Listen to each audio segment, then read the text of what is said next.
Hello everyone, it's Oliver Harper here, and I'm doing something a little unusual for my channel. Usually when I come to review a new movie, I do it by myself, but for this time, for this kind of spoiler discussion on Chip 'n Dale, I'm joined by my friends Daniel Ibbertson of Slopes Game Room and filmmaker Tim Partridge, who recently produced the Darkwing Duck retrospective for my YouTube channel. So I'd not really planned to cover this movie. I saw the trailer about a year ago and I thought, oh, it's a bit like Roger Rabbit. I sort of forgot about it, and then suddenly it's on Disney Plus. I don't think it had a theatrical window, but Dan and Tim both said you've got to see this film, and so I watched it the other day, and I was pleasantly surprised. Like, I was expecting something else, but what I got was like a bit like Roger Rabbit, but a bit of a twist on that sort of type of concept. You're taking these characters from old Disney properties and putting them in a new film. I always thought was always a little bit I was a bit unsure about. And then when I saw this, it was like, I wasn't watching an episode of, say, the Rescue Rangers cartoon show from the 90s. I was watching something completely different. And it was seeing these kind of two, like, with the film's plot, you kind of see Chip and Dale at a younger age. And you see where they meet up at school, then they sort of start their sort of career sort of performing, and then they get enlisted to be part of this Rescue Rangers TV show, which is a huge success. And then we find that Dale wants to go out on his own and do this kind of 007 inspired show called 00 Dale, and Chip obviously disagrees with this, but then this 00 Dale pilot fails and the show's finished. Chip becomes this kind of guy who works for insurance. We've got this ginormous dog, and he's very lonely, where Dale is kind of stuck in the past, going to his comic conventions and bumping into his other characters who we'll discuss later in the video. Then we sort of find out that the villain of the piece has been creating these kind of bootleg movies by kidnapping these animated characters and putting them in his own movies and sort of changing them up a little bit, rubbing out their mouths, which is quite amusing. One of their friends from Chip and Dale's kind of Rescue Rangers gets stolen, and this starts the investigation where they have to sort of essentially kind of be these characters from the TV show again.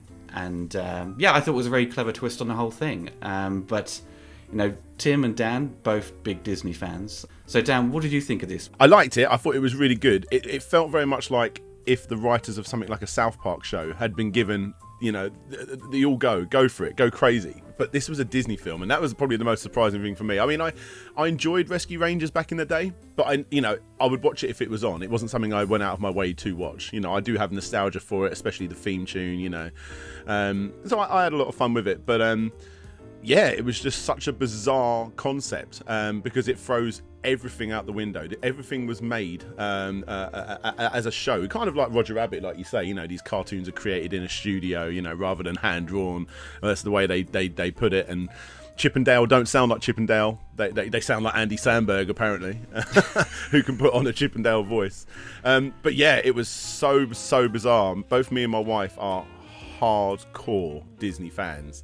And I found it quite funny. Like, I enjoy it when Mickey Mouse turns up in South Park. I think that's funny. I think that's hilarious. When you see Disney do this with their own properties, so when you see characters like Lumiere from Beauty and the Beast, which is my favourite Disney full-length animated movie, he's a bit of a down and out now, desperately trying to clutch for money, and you see all these other characters like, wow, this is so crazy. This is so crazy.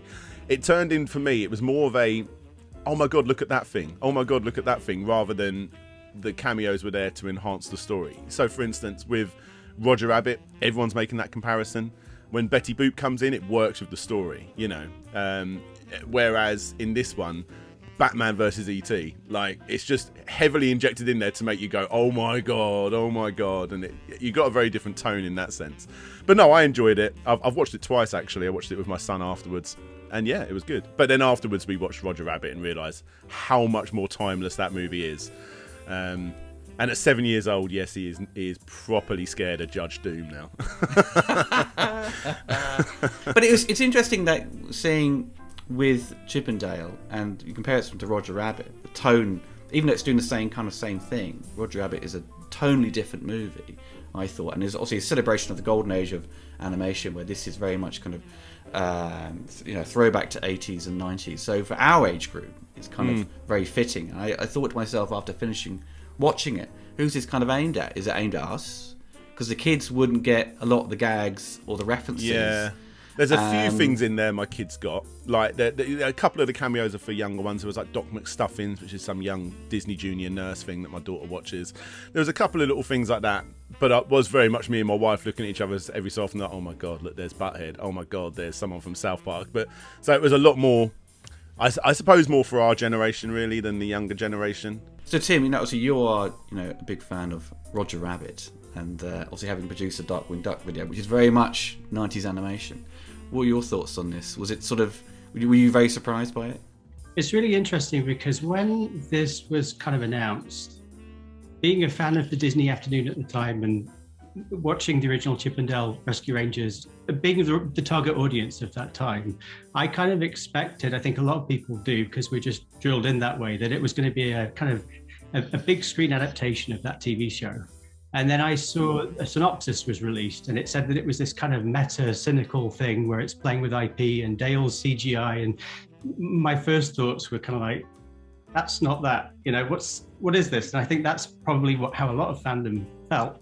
And then I saw the trailers, and it became a lot clearer that actually it resembled, plot-wise, it seems to be much more in line with another Disney Afternoon show called Bonkers, which was about a failed cartoon actor who becomes a police person, and but also it made me think of Darkwing Duck as well, because that was very meta at the time when it came out, whereas Chip and Dale wasn't. It was, when you look at Chip and Dale, where Chip and Dale had come from before Rescue Rangers, there had been Disney shorts kind of in the 50s, where you had characters like Donald Duck and you had Pluto. Chip and Dale were basically these two little cute chipmunks who just spoke very quickly. They lived in a tree trunk, and they were just trying to hoard nuts basically into their tree, and that was it. One of them was Goofy, and that was Dale, and one of them was kind of a bossy leader, and that's Chip. And that's all their characterizations were. And then when they made Chip and Dale Rescue Rangers, they basically took those characters and stuck them into a human world. So it's no longer the anthropomorphic world of like Mickey Mouse and Pluto, but it was more like the world of the Rescuers, actually, the movie The Rescuers, which was a movie of that had come out in the late 70s, and then there was a sequel in 1990 when Chip and Dale was coming out. That's right. And Basil the Great Mouse Detective as well, and Oliver and Company. And I remember watching Rescue Rangers when it was on originally, and thinking that a lot of the designs of the characters, some of them actually look like characters from Oliver and Company. So that's kind of what I know. That's what we've kind of grown up with. So it seems kind of precious in that respect. But I just thought watching the film, I thought it was incredibly creative. I thought it had a lot of heart as well. And really spiritually, I think it takes those characters and it does kind of have the essence of one being goofy and one of them kind of is a bit of a leader. But this isn't a film about those characters from Chip and Dale, the characters that we'd seen in the Disney shorts or in the Disney Afternoon. This is a film about two actors who happen to be in the show, and it's really about their relationship and their coming back together. And it's a satirical, cynical meta view of how IP is handled now, brands, pop culture, how we consume it, fandom. But it has this greater theme of friendship being much more important than seeking the validation of others. I loved it. When you look at Roger Rabbit in comparison to this, where this was Roger Rabbit tries to treat the characters like, because the humans are interacting with the cartoons, and the cartoon characters have their own kind of like world, as it were. Toontown, yeah. So in regards to like Chip and Dale, I mean, they don't really have that. I mean, we see this kind of like uncanny valley area where you see there's sort of the satire or sort of piss taking of sort of that early not early animation, but kind of crappy CGI, or like sort of the dead eyes sort of. Sort of feeling like Beowulf, that sort of. Yeah, I think that character was definitely designed from Beowulf, wasn't it? It was that Polar Express style, wasn't it? And what was it? Yeah. The Mars Needs Mums, I think it was, or Mars. Yeah, which was basically killed that kind of studio, that sort of that direction of animation. But it was Roger Rabbit. They seemed to. It felt like a more serious tone, where this was kind of like they just kind of accepted they were there, but it was still there wasn't like this political kind of disagreement where people don't like the cartoon characters or the toons they always refer to in Roger Rabbit, where this was kind of all kind of accepted, and it was just like this was reality. And I thought, like, with the idea that Chip and Dale were actors portraying these characters was kind of an interesting twist on it all. But also, I think it would have been quite grating if they'd had their high pitch kind of voice throughout, and just they'd put that voice on, and anyone had lost their temper and started talking at a higher pitch. But they make fun of Alvin and the Chipmunks in the movie, which stuck to that idea that they were these three characters. Films. three films, yeah, they milked that. Shipwrecked. And they obviously did other things like Garfield. They did as well. I think it was all Fox, wasn't it? I think it was 20th Century Fox doing Alvin, and but you saw like that sort of satire of like a really buff Garfield. I thought was quite amusing. But it was just interesting how they got, because Roger Rabbit, obviously it was a Touchstone movie, it's Disney property, but they obviously, the power of Spielberg and Zemeckis managed to get Warner Brothers to say, okay, you can use Bugs Bunny and so forth. With this, you've got Disney obviously throwing in their characters. They own more IP now, due to acquiring Marvel and so forth. But Lucasfilm, so you've got Indiana Jones kind of reference in there. So Chip can get the jacket and. Well, that was actually why he wears that even in the original cartoon, because that was what it was inspired on. Yeah, sure, of course, yeah. But also they used the music and the visual element of Indiana Jones. And also you got that Paramount Pictures kind of stuff thrown in as well, which is South Park, and I think Beavis and Butthead is Paramount. I think. It does make me wonder. Like, everyone's talking about the budget for getting all of these licenses in there. I do think there must be a fair few. We have them in there under parody law. Yeah, fair use sort of thing. I don't know how that would work. I don't know if it's just Disney being, look, come at me, bro, because they're just so powerful. Well, this falls into the sort of discussion with Ugly Sonic they throw in, which was a great gag about how Sonic looked so bad in the original trailers, and they changed it due to the complaints from the fan base. But they use them a lot throughout, and I thought, is that like IP of Paramount and that concept design, because it's a Paramount movie? Or Sega, I don't know. Maybe it was they changed it and made fun of it. From what I've heard, I haven't checked this myself, but from people talking in my Discord, Sega wasn't referenced in any of the credits. They weren't thanked or anything like that. Right. And what I have seen, the director of the Sonic the Hedgehog movie did not know that Sonic was going to be in that movie until the trailer came out. So he serves a very good narrative purpose, though, in it too. He's not just a gimmick, and he gets a kind of arc too. He does. Which is really nice. I was going to mention, there's obviously comparisons to Roger Rabbit, because obviously it's set in the toon world. I've kind of said to you before, Oliver, about Chip and Dale, like the world building of just Chip and Dale is the idea of having like seeing everything from a rodent's point of view. And I think some of the my fond memories of watching the TV show, the Rescue Rangers, is kind of seeing things like, their airship, which is kind of like they've got like a party balloon, and then they've got like a washing up liquid bottle that's been cut in half, and they've gone and sat inside of it, and they're looking. It's like Ant-Man or Honey, I Shrunk the Kids, looking at the human world. And there were, as I said, there were films like Rescuers and Oliver and Company that kind of did similar things, and playing with scale, and it's very exciting. Whereas with this, it is, you've got that, but then you've got this toon world as well. One of my kind of questions, I think, is whether, I don't think this necessarily needed to be a Chip and Dale movie. Yeah, it didn't, did it? I think you could have had the same story. You basically just need two characters from the Disney afternoon, if it's the Disney afternoon. In fact, it didn't have to be the Disney afternoon. You could have had Rocky and Bullwinkle. You could have had anyone who's friends. I mean, in the Disney afternoon, you could have had Launchpad and Darkwing Duck, because essentially you're changing the characterizations and you're changing what they do with the other characters from the Rescue Rangers in this is totally off anything we've seen before. I think there's a lot of very interesting ideas in this film, and I think there's a lot of things that made me think just about our generation, because this is made basically for millennials. And it did make me think, now we're in a time of multiverses, of storytelling, where you can have three different actors playing the same character appearing on the screen, and the audience is fine with it.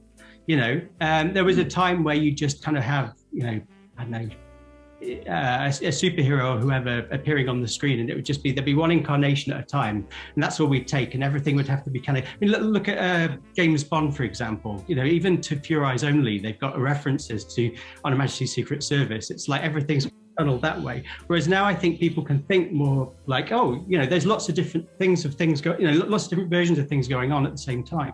And actually, the DuckTales 2017 reboot of DuckTales, they did a Darkwing Duck episode where they kind of went into similar territory about this, and about kind of the idea of having different universes.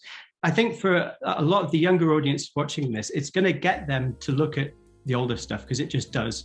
Whenever anything new comes out, I know there's a resistance from fans who've grown up with something to kind of go, you know, that's my childhood. I don't think it's true at all. I think it opens the doors. You know, when Batman 1989 came out, we were into Adam West.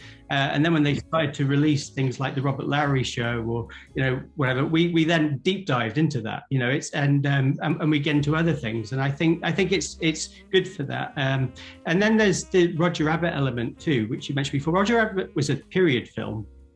And we kind of said this before this recording. It's really interesting that the gap between now and when the original Rescue Rangers TV show aired, it's over 30 years.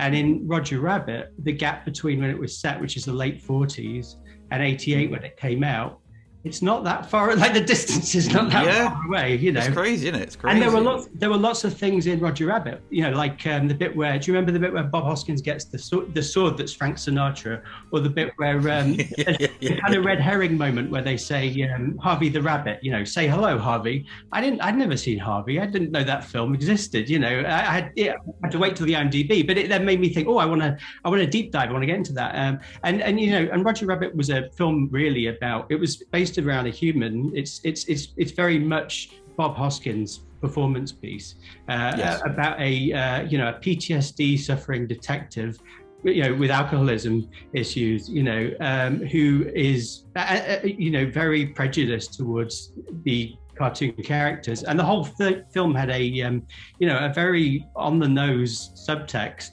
about segregation and civil rights, and with the dip and the wall and them being in separate places, and that was very apparent when it came out too. So it's a different, like, it's thematically it's a very different film, whereas this is more about these animated characters and trying to invest your emotions in them, and I think it's very successful, but it is very different. There was an interesting, you were talking about Chip and Dale sort of seeing things from their perspective.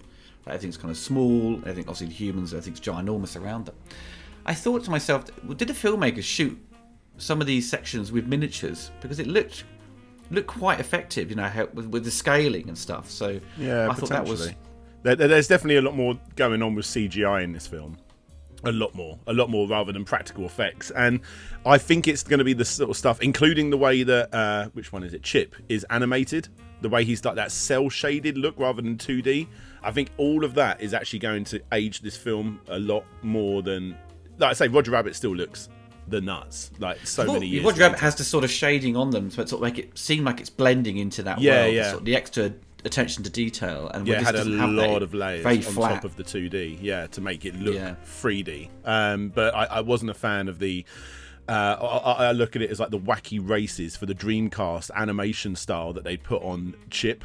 I just think, it's so painful, and I don't understand why they did it, because there definitely were 2D animated characters in this film. I don't know if they were like flash animated or whatever, but there were actual 2D animated characters, but for some reason Chip wasn't, and I don't know why they did that, because even if you go and look at the posters for this film, he is hand-drawn 2D animated on those posters, and even his coat's 2D, but then throughout the movie, he's for some reason cel-shaded CGI. It's a really bizarre route they went down. I'm sure it's a cost-saving thing. You know, I'm sure it wasn't a cheap film to make with all of the cameos and stuff, but I do think it's going to be something that ages it a lot more than Roger Rabbit. And in fact, after we watched it, my 7-year-old son, he said, "Oh, can I watch Roger Rabbit?" I went, yeah, come on then, we'll watch Roger Rabbit. Before it starts, he actually said to me, "You do realise, Dad, it's all fake. It's not real." And I was like, oh, really? Really? He goes, yeah, you just film it, and then you draw the characters on top. And I was like, oh, okay. And that was after watching Chippendale, so he just didn't believe what he was watching in Chippendale was real.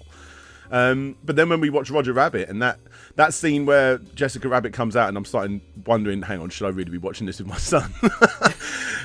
You got Roger Rabbit getting Jessica Rabbit taking the hat off characters, putting it on their face and undoing their coats a little bit, and it was like, it was so incredibly well choreographed. With, I don't know how they did it, with bits of string opening certain parts and whatever else. He looked at me and he was like, you know what, it might be real actually. You know, like it still looks that good, and it's still so believable compared to what was going on in this movie. I think the filmmakers would agree with you as well. But that was like one of the biggest films made at the time. Yeah.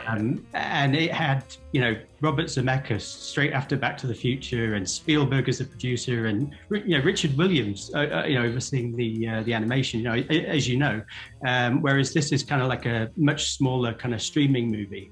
And I actually thought this was really well shot. Like, I wasn't expecting it to look as good. It was shot by Larry Fong, who shot a lot of Zack Snyder's movies.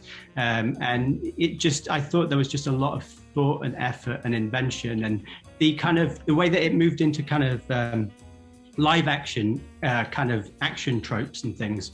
It was very convincing, I thought. Like scenes what you see with car chases and action and people, and as you say, even with the chipmunks kind of running around pipes and things, it was kind of dynamic and looked interesting. And I think Roger Rabbit is one of those things that just happens once in a lifetime. Oh, it does, absolutely. As you mentioned earlier about the sort of bootlegging with the story, yeah. We find that Peter Pan had gone down on sort of hard times after the animated movie, and he sort of gets very depressed, and he sort of takes revenge, or sort of goes out on his own to sort of bootleg all these Disney properties. And in terms of animation, I felt like he somewhat sort of rotoscoped, where they'd actually filmed an actor, rotoscoped him, Peter Pan over him, because he moved a lot differently to some of the other characters, I felt. Well, maybe they're sort of harkening back to how he moved in the Disney movie from the 50s or whatever. And they weren't averse to rotoscoping either. A lot of the Disney films were done, had rotoscoping. I also noticed, did you notice, as soon as the film began, and it was in 1982, and you see those birds flying around, I became very aware of the different frame rates that they were doing for some of the characters looked like they were done on 2s.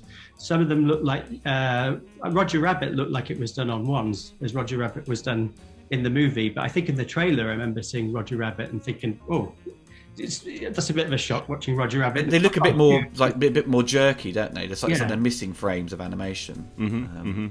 Yeah, that's what I kind of felt. But I thought Peter Pan looked a bit more smooth compared to the others. I thought, especially at the end when he's kind of running around and he's like. He pulls a muscle or something, and it's very funny. But there's obviously a dark twist to whole of Peter Pan's kind of downfall, and it's sort of in comparison, to the original voice actor of Peter Pan, which you were sort of reminding me, Tim, because I didn't know about this. Bobby Disraeli, who was the voice of Peter Pan on the original film. There's articles about it in Entertainment Weekly and Vanity Fair. There was a book written in 1993, and it they kind of take quotes from that, which basically described how after Peter Pan, Bobby Disraeli, I think, was the kind of victim. I think it was Howard Hughes had taken over RKO, who was involved with Disney at the time, and he apparently didn't like Bobby Disraeli, what he represented, and so Disraeli, I think he was 16 at the time, he then went and did bit parts in TV, but he then apparently had a drug addiction and died quite early in his life. And there's a bit of controversy, people picking up on the parallels there. As far as I'm concerned, you make your own judgment on that. But the original Roger Rabbit, if we were to make the comparison again to Roger Rabbit, because we're making a lot of comparisons to Roger Rabbit, was very, for its time, was very edgy. I mean, just even the idea, I remember just things like Baby Herman crawling across a cooker, You know, at the time, they were making fun Smoking cigars. Yeah. But making fun of that kind of Tom and Jerry kind of violence. You know, Itchy and Scratchy used to do that on the Simpsons, and it was based on a book as well, a very edgy book, Roger Rabbit as well, Who Censored Roger Rabbit, which is, you know, a bit much bleaker than the film. So there's a lot of like crude kind of toilet humor in this new film. I mean, you've got Peter Pan literally makes toilets, doesn't he, out of old merchandise at one point. There's elements of body horror as well, like there's bits where Chip gets his ear changed into that weird Snoopy. You know, you see the children of Zipper and Gadget. These characters don't pop up to the third act, and it sort of dawned on me that it wasn't really a Rescue Rangers movie. It was my idea was sort of, before seeing this, that they would all come together to sort of recreate in some way something that was from the TV show. I think the only thing they do with that is that they try and solve this mystery. And that was yeah. They could potentially move it into a proper Rescue Rangers movie now, where the team do get back together, and based on what happened in the first film, you know, now they can actually make one. I don't know if I want one now, because I feel like you're never going to capture that magic again that the first Chip and Dale movie did, but they could potentially make a proper Chip and Dale now. They would be repeating themselves, wouldn't they? Because you'd then be expecting them to sort of throw in more references. And yeah, you'd want twice the amount of cameos, you know. Is the film about the cameos, though? I think it is. I really do. I mean, it's still a good film. It's still a good film, and it's still definitely good, as a good storyline. It's got some really funny jokes in there. The whole rap sequence I thought was hilarious. A lot of the cameos were, for the most part, quite justified when you see them. It didn't seem like when you saw Ready Player One, where it's like it just throws in everything on the table to sort of show you we've got this, we've got that. There's RoboCop there in the background, or there's Ryu from Street Fighter or something, and Chucky from so and so. You know, so it's like, oh, okay. There's a point to all that kind of branding and cameos in this, though, that is thematic, and you know, the idea of like IP now today regurgitating brands. I mean, you mentioned before about the E.T. Batman moment. I thought that was brilliant, because that's the kind of it. Sometimes to me, it feels like this is kind of where we're kind of heading to this place where we're just. It feels like things are trying to be resuscitated, and the idea that they were likening that to actors as well, and people staying relevant. The idea of Chip having Dale having the CGI surgery, or Peter Pan having that need to try and keep himself going somehow, so it all kind of linked together. And so I thought there was definitely a purpose to it. One thing I noticed in the credits was quite funny. Was interesting was Paula Abdul. It says MC Scat Cat. You know, the cat. Yeah. It said MC Scat Cat, courtesy of Paula Abdul. I thought I didn't realise she must have the rights to that. That's interesting. Yeah. Because my friend said to me they sort of de-aged her at the beginning, but I couldn't really see her. I just saw the cat, there with Roger Rabbit, and so I was like, oh, okay, that's interesting. But I loved the knockoff movies that Peter Pan creates. That was such a funny twist.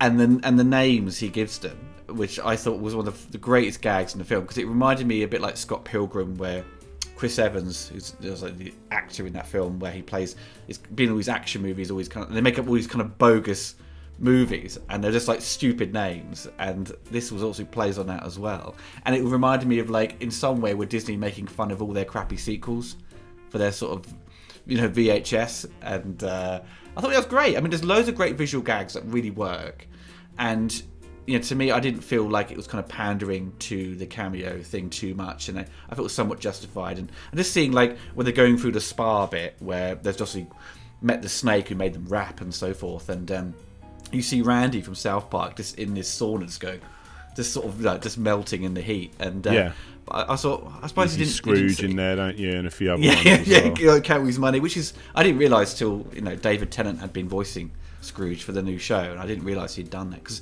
the voice talent is crazy in this film. You've got Eric Bana. Oh, Monterey Jack, where he's like, I didn't realise it was him, but also he's Australian, so he can do a perfect sort of gruff kind of voice, and obviously Jim Cummings as well. Big one. Where you got like Eric Bana, just where at the end where he's like been turned into Dumbo. He's like, "Oh, Chipper, they've Dumboed me." You know, just great little gags. And I rewind it a few times just to sort of hear the gag again because it was so funny. So it really surprised me that it wasn't just. I suppose it's a bit like Pixar in a way where it's very much it's a product that's kind of aimed at children that adults can enjoy, and it's the same with Chip and Dale. But I think it was kind of for our generation, millennials, or people who grew up with this stuff. It's definitely aimed at them and not really at their children. But the children can still enjoy it. But I think and the kids can enjoy it over time and pick more stuff out. They definitely can still. I mean, like, I think it's the perfect middle ground between something like Roger Rabbit and like Space Jam 2.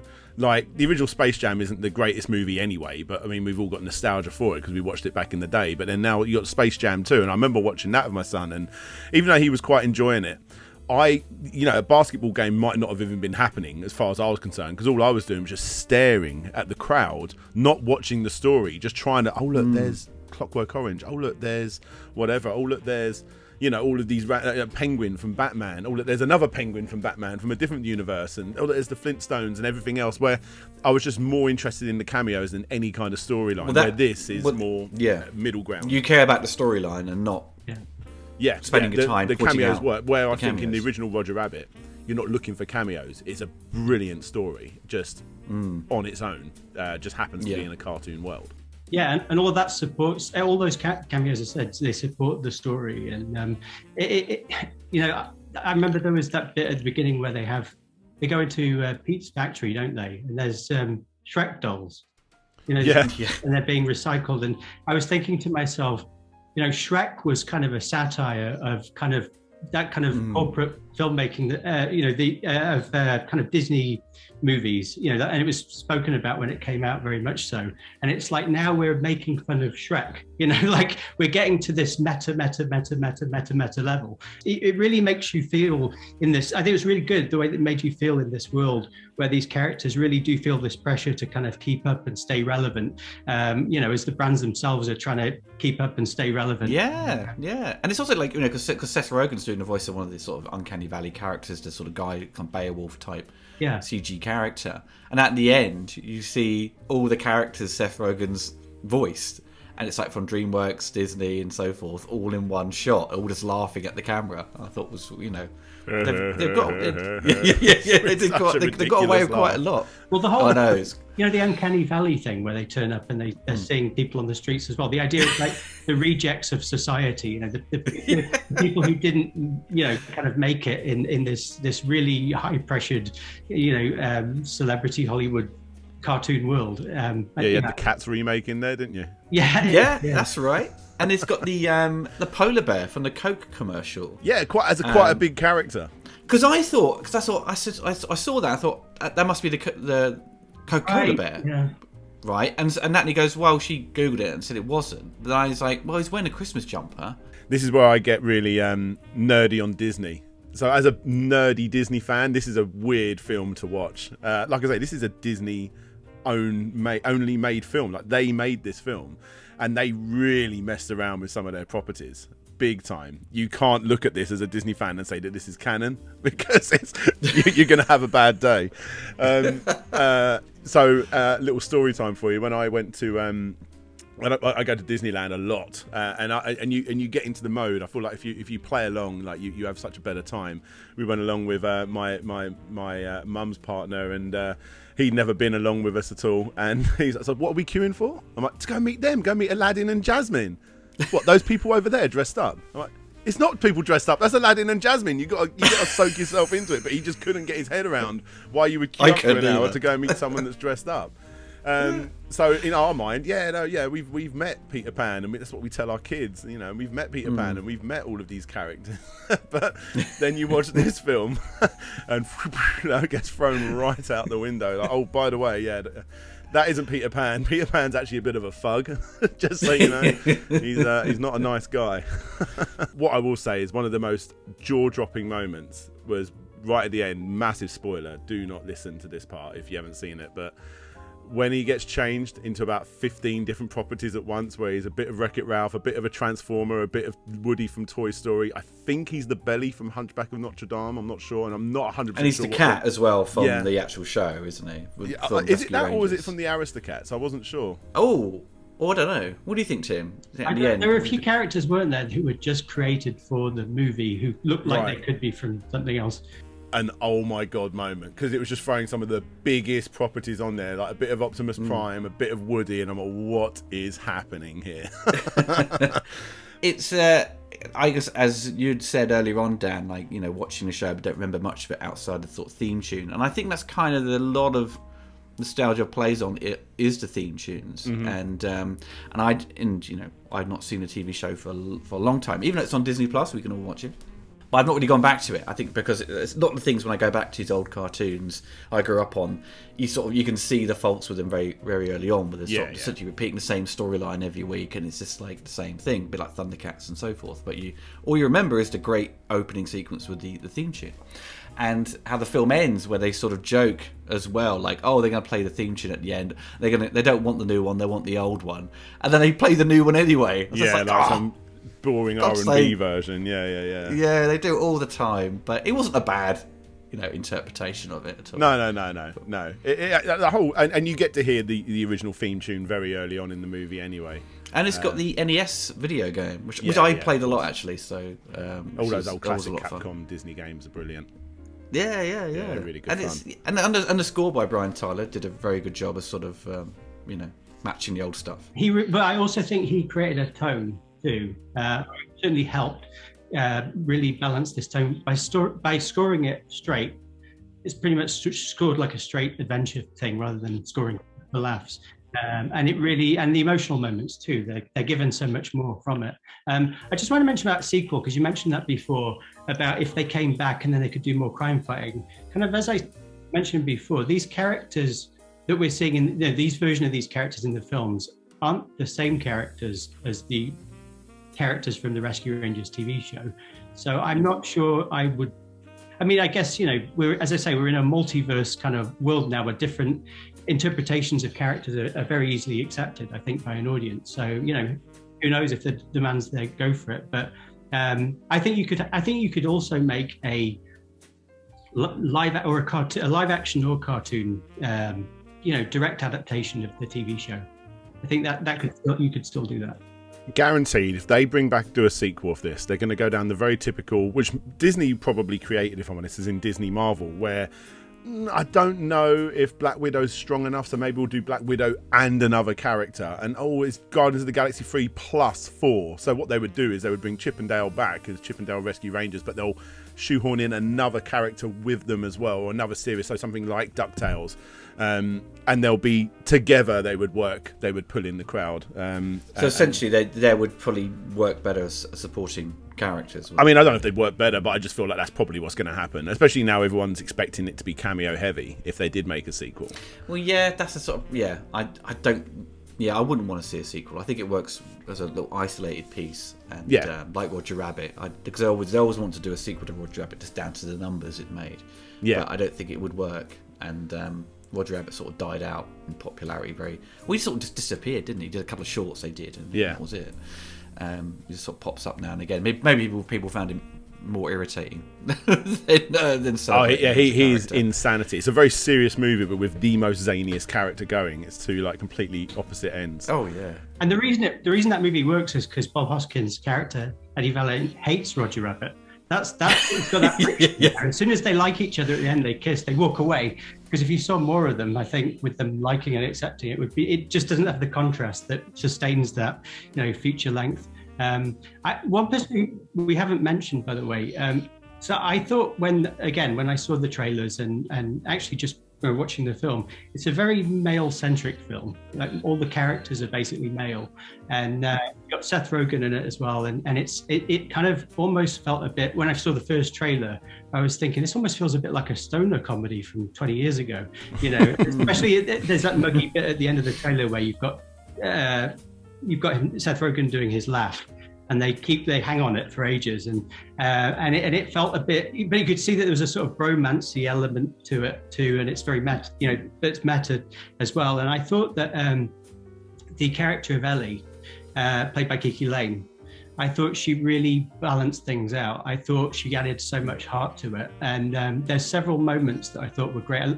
At the beginning, when she meets them for the first time, and she's kind of, as a Disney fan, and I think as any fan can relate, when you meet people who've created things that you have grown up admiring or have influenced you or whatever, you got the feel, it really felt authentic when she was saying, I used to watch you, da, da, da, da. And then there's the other bit that they do later on, where they ask her what her favorite episodes are, and she says that she used to have stuff taped to her on VHS by her grandma and sent to her. And there's a bit where it's kind of like, that doesn't really add up. But there's so much truth to that. I've met so many Disney fans who they would do that. They would have the Disney afternoon would be taped for them, and then they'd have it sent to them. And I just thought they were just wonderful moments. And I thought she I felt like I was looking at the world through her eyes, and she was with all the cynicism and satire that's in there. I thought she really added like an extra layer of heart. So yeah, final thoughts for me really. It was like, if you grew up watching the show, don't expect the movie to play on to be essentially like the old cartoon, but does something completely new. But it's actually very refreshing. It's a great play on the Roger Rabbit concept, but does something a little bit different. And really, really surprised me. Some great gags in that. And I rarely sort of with Disney stuff, all these kind of new, because when they're aimed at children, I don't tend to sort of, I do watch them sometimes, and they don't always resonate with me. But this really kind of like played on my nostalgia, and I say I had to keep going back to rewatch some of the gags because they just like were firing on all cylinders. There were some moments where, Dan was saying it was one of your little nice moments where they're sort of rapping with the snake and stuff. Yeah, I did feel that sort of sequence for me. It sort of it didn't quite grip me that bit. I sort of lost a little bit of interest, and it sort of comes back again. Maybe because the gags weren't firing for me, but I think throughout, it is very funny and definitely worth watching. Absolutely, yeah. I think it's definitely worth watching. I go in with a notepad because there are so many cameos, and I've watched it twice, and the second time around I was spotting ones that I didn't notice the first time around. Right near the end, when the cage opens up and you see about 20 cameos run on the screen for about 2 seconds all at the same time, I was noticing some absurdly obscure cameos. We're talking Obelix from Asterix and Obelix. Like, where did they get the rights for that? Probably under parody use again because he was green. But no, I mean, storyline wise, it was definitely good enough. I did really, really enjoy the gags, but I loved the Andy Samberg Lonely Island guys anyway. And I think that's probably why I like that rap sequence, because it was them rapping again, and wanting to be a little Eminem kid when I was like, 17, 18, and I'm trying to rhyme and I can only really think of one word and I just keep doing that one thing over and over. But yeah, maybe that's why it related. But yeah, it's good fun time. It's a good fun time. And we've not mentioned one special person either. Darkwing Duck, come on. Because people who follow my channel, may have seen the video, Tim's a big fan of the character, and I was sitting there waiting, like, is he going to pop up? And then literally, when I thought that, he appears, and I thought Tim would have just gone bonkers. But it was, and he gets a quite lengthy little moment. It wasn't just like a throwaway, he's in the background. Like they did with the Gummy Bears, that was a little bit throwaway. Yeah. So you get Darkwing kind of ending the movie, which was good. Him losing his temper, And it's Jim Cummings doing the voice. It's not a celebrity doing the voice. The artwork looked fantastic, I thought, for him. There's been rumours for a long time about a Darkwing reboot show, and interestingly enough, produced by Seth Rogen. And oh yes, yeah. And there's a lot of fans of Darkwing because of the new 2017 DuckTales. And again, you make a new version, people go back to the old, and they want more. Well, I thought that at the beginning, before we sort of wrap up, it's like because Dale wants to do 00 Dale, and I thought that was a play on the 00 Duck concept for Darkwing, because he was supposed to be a Bond character, wasn't he, at the beginning? Well, there was an episode called, I think it was 00 Chipmunk. Which was in Rescue Rangers, but I actually did think the same because with 00 Dale, and for those who don't know, 00 Duck is where Darkwing Duck had come from. Watch my video. And anyway, I did wonder. I was thinking, could this have been pitched as a Darkwing film originally? Because as I said, it doesn't necessarily have to be Chip and Dale. Be Chip and Dale, yeah. I think it's interchangeable. You could have had anyone. One quick point about J.K. Simmons as well. He was a completely new villain. He's created just for this film. He's not, I think he's based loosely on kind of Gumby animation. But again, it just goes to show you that, they didn't use Fat Cat, they didn't use Professor Nimnall, who I think are the two most well-known characters from the Rescue Rangers. So again, it just goes to show that, it didn't necessarily, I don't think it necessarily had to be Chip and Dale. Although they did I think they did a really good job, by the way, with this film. I thought they really captured so much heart. Yeah, it could have literally just been a Chip and Dale movie. Just they're there on its own, Chip and Dale, and then they get together with the Rescue Rangers at the end. It would have been, I don't know if it's been better, it would have been just as good. I mean, that's what it was, wasn't it? So it could have fallen in line of being like the Alvin and the Chipmunks movie, and just being this kind of just throwaway kind of film that obviously had sequels made, but it is something completely different, and I think I applaud them for that. So yeah. It will definitely last longer because of that, I think. Yes, it'll be the Roger Rabbit for this kind of for younger kids. No one remembers Smurfs and Alvin movies, and they remember them, but they don't care about watching them. Yeah, it's just something that happened. Yeah. They're rebooting that. They're rebooting that. Hopefully, this does give people a kick up the arse to actually play around with properties a little bit more, rather than just make a live action version of an old property. Let's actually mix it up a bit and modernise it. Yeah, I like it. Yeah. It's good. And it's giving blood, it's giving life to all that, all the other IP. Heck, we might even see an MC Scat Cat movie soon. I don't think I want that. It should have had the cat detective from Last Action Hero. That would have been an obscure one. You know what I mean? But there you go. Well, chaps, thanks for taking part. And again, folks, if you're interested in seeing Chip and Dale, it's on Disney Plus. Give it a go. Very funny.